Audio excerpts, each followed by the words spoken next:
South Asia Committee of the International Law Section presents the Global Lawyers Summit in association with CNBC TV 18.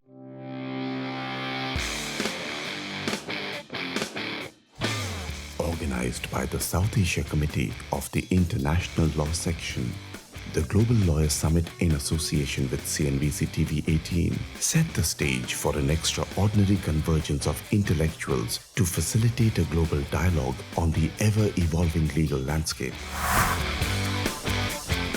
Hosted at the Taj Mahal Hotel in Delhi on the 28th and 29th of March, the summit served as a testament to the power of collaboration and shared vision as it gathered over 130 visionaries, pioneers and leaders from the spheres of law, governance and philanthropy.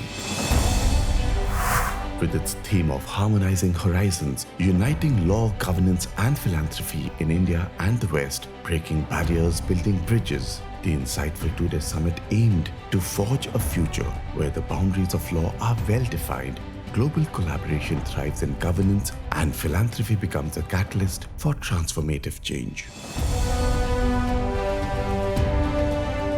The summit commenced with a pivotal plenary session titled the Managing Partners Panel, focusing on unveiling the strategies for effectively managing a thriving legal career amidst today's ever-evolving landscape. If we talk about the journey of the people on the dais today, we'll talk about the journey of the corporate law firms in India and the growth of the corporate legal sector. That's how well woven it is with the people sitting here. So if I may just start, I agree with you. And this is a question, I think, for everybody, because I think what we all want to hear is about your journey and the journey of the corporate legal world and how you see that different from the 90s when it all started in India to today, and are you happy? Is there something you would like to change? We started in pre-independence in Calcutta in 1911 as a firm for the Indian entrepreneur. And that was really in British India. That is the origin of the firm, and at that time, the capital of the country was just moving to Delhi. A small firm, we remained a small niche firm, until much, much later. And the real change, as Pratibha put it, started happening in the 90s with liberalization. And with liberalization, we saw an opportunity that we, as India expands and as the world looks at India, we have to also expand and get ourselves tuned to be able to cater to the new legal needs. So we set up, we were already in Delhi, but we set up in Delhi, then in Bangalore, then in Mumbai, and we changed the sort of focus of the firm being a firm with generalist lawyers to a firm having specialized lawyers within one roof. So very early on, what we realized is that lawyers would be best doing what they are doing, and that is the practice of law.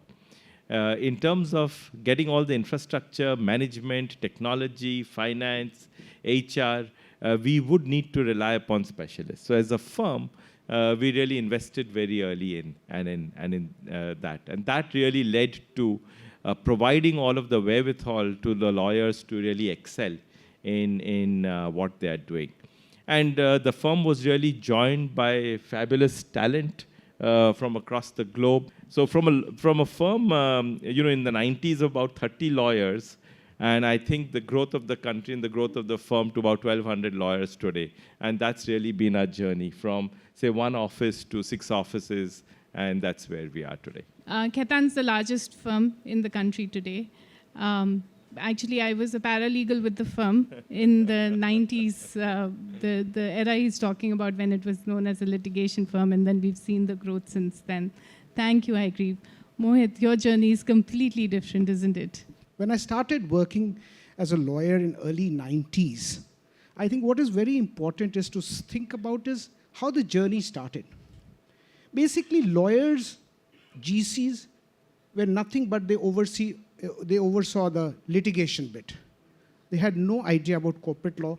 The corporate law, whatever was done by CFO.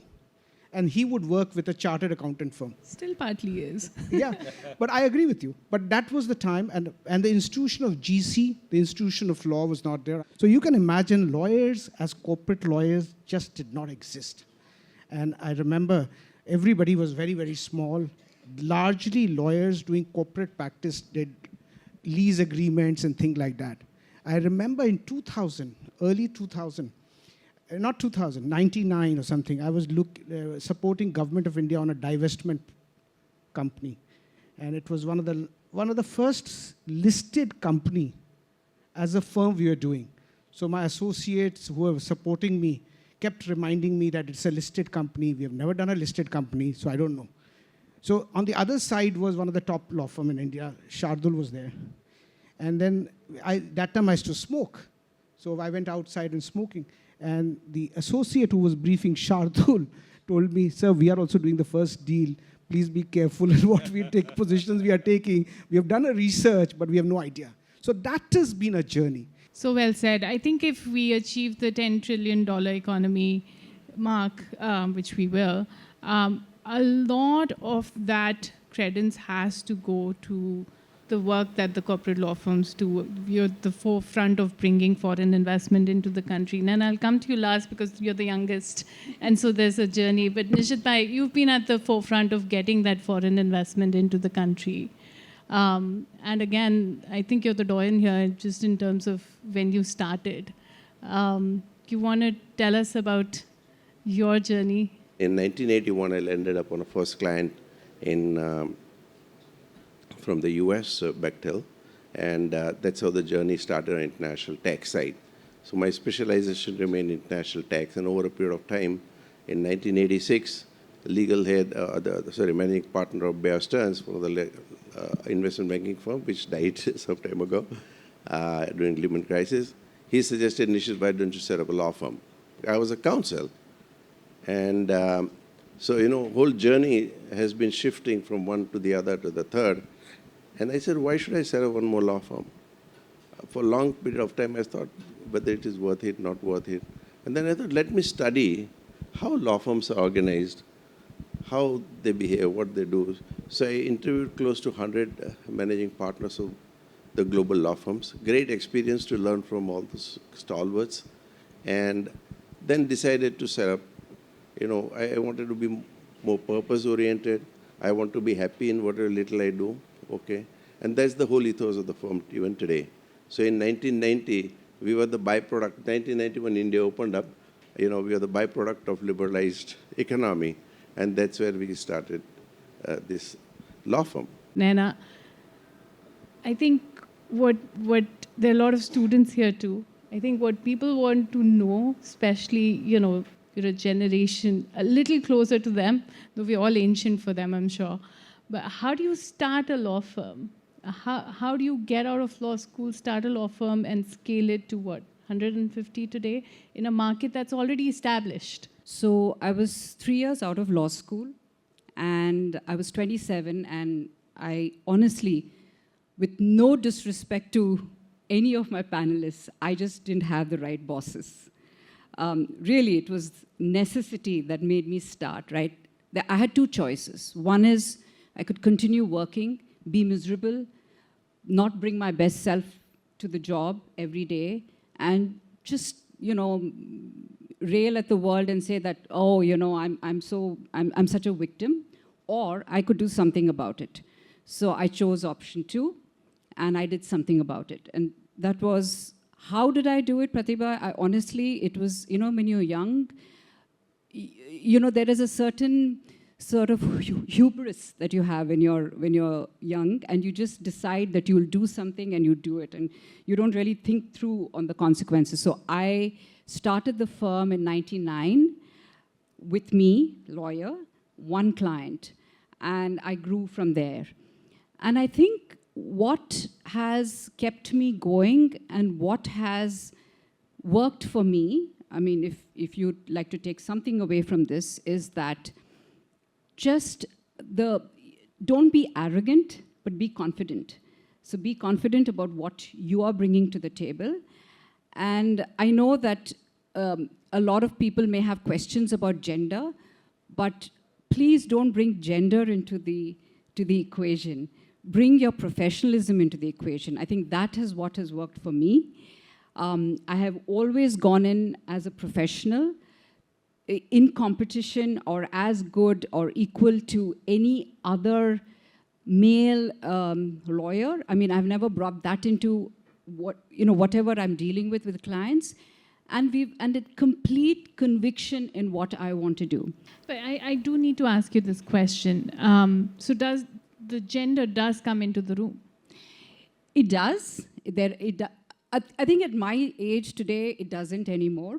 But I don't want it to reach, I don't want that to happen, when you reach a certain level in your profession. I want that to happen in terms of there is no gender sort of bias or prejudice, even when a first-year associate walks into the room, right? It's even today, I think it's seen very differently when I bring in my male colleagues into the room and they're working on a transaction, and it is not obvious, mind you. It's a certain perception, it's a certain dynamic that you feel. And I think Pratibha understands what I'm saying, because this happens even today, and I just hope the new India, the new way forward, I think that I wish that for all of us, that stops.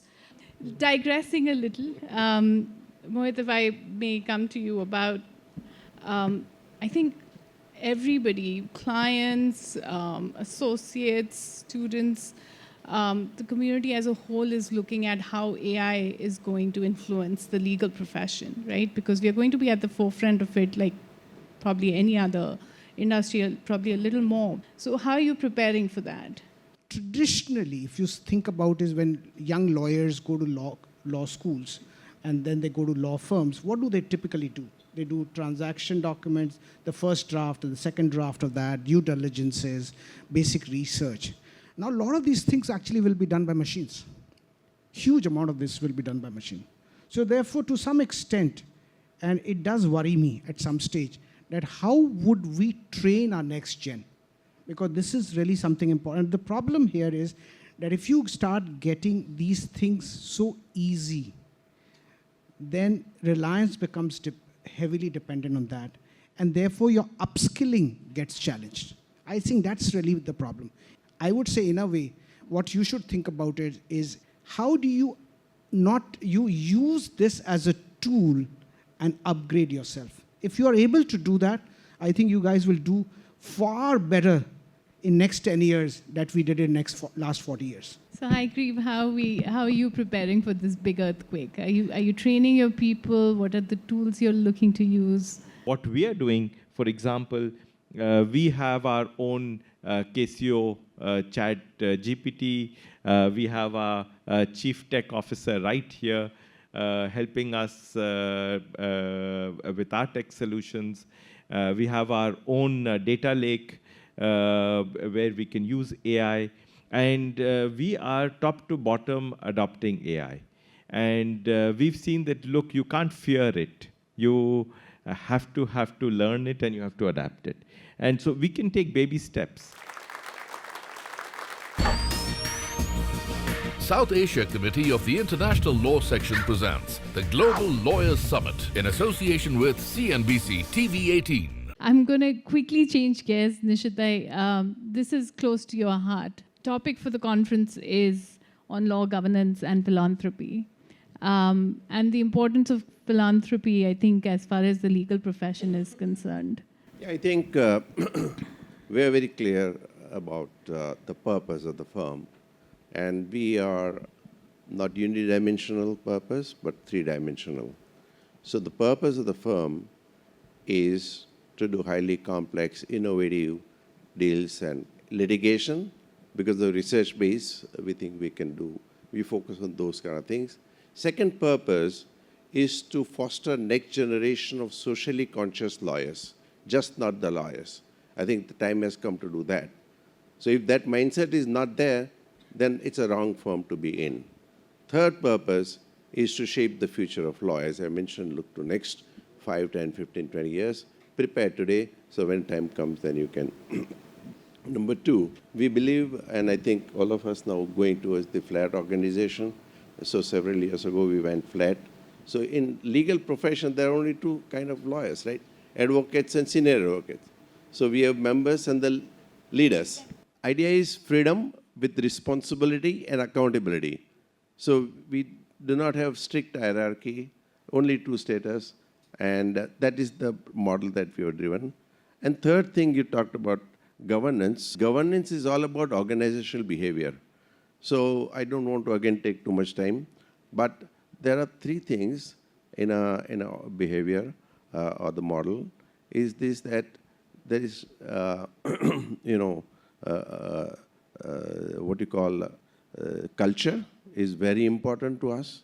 Okay, it's not always gold medalists who necessarily we take. We also take second tier, third tier people, but who are learnability and desire to learn. Avis and Hertz, very famous management study in marketing, and it says that Hertz is number one. Avis statement is we work harder because we are number two. So we also seen that a lot of other schools, so we diversify our portfolio, including gender, what you call, and all that thing. But that mindset should be there of freedom with responsibility and accountability. We follow balanced scorecard as a part of our governance. I'll be happy to share. Anybody is interested in learning. Now, staying on pro bono, one is the intrinsic good and the social consciousness that Nishit Bhai has talked about. But, how important is it also from a practice perspective? I think that people need, it's important for just humanity, for people to have other interests other than what they do. And those interests is impacting something or someone or a section of society, whatever that is, right? Be as passionate about that as you are about your profession, because it does have an impact on how you show up every day in your profession. It does. It has an impact on how you deal with your colleagues, with your clients, with just your friends, your family. If you're just focused and you've just got one sort of goal and you identify only with that, and for whatever reason you've had a bad day at work, what happens? What sort of effect does it have on your mental state? But if you have something outside that, if you have a purpose that is so much bigger than you, trust me, and I speak from personal experience, and okay, my passion is animals. My entire sort of time that I devote outside my work, as all my lawyers in my firm, and they're sick of hearing this, is rescuing animals or taking care of animals or doing something about it, right? And that's my passion, and I don't impose that on anyone else. That's what I want to do.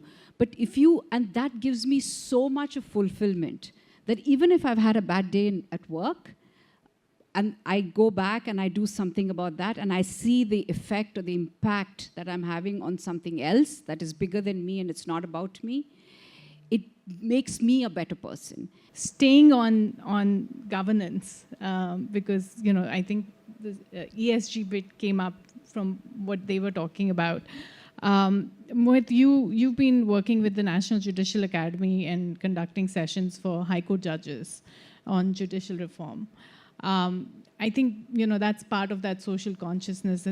How important do you think that interaction between judiciary and the corporate profession is to the future of the growth of the country? I think it's very, very important, because sometimes when you are in judiciary, you're a little away from the litigant society or from a law firm. So I can give you one example about my discussion. Really, I was talking to sitting High Court judges, and I was telling them, I said, sometimes when senior advocates appear, you're very, very considerate that, the client is paying so much of money, it's so expensive, and we have to give the relief. And therefore, sometimes you actually hear matters which you should not be hearing. if you are a litigant and you have to pay 100 crore to somebody, and you say, hey, if I litigate with this guy, then I have a 4.5 years of period of litigation. So remember, he has 100 crore to pay, he doesn't pay, he litigates on frivolous grounds. And what he does is, he actually saves, if you look at corporate loans, I think we have general counsels here, your general counsels here. So really, the typical cost of borrowing for a corporate is 12-13%. So virtually you have saved 60 crore of interest for 4 years. And you litigate, at the end of 4 years, you do a settlement, offer 90 to $1, $90 to $100, and do a settlement. And virtually, this is the best money-making machine in India. Thank you. I'm going to Haigreve give you the last word because it's not easy to get you out and get you to speak. But just on this very important topic, Mohit is saying we can work on reducing litigation. That's not good for lawyers.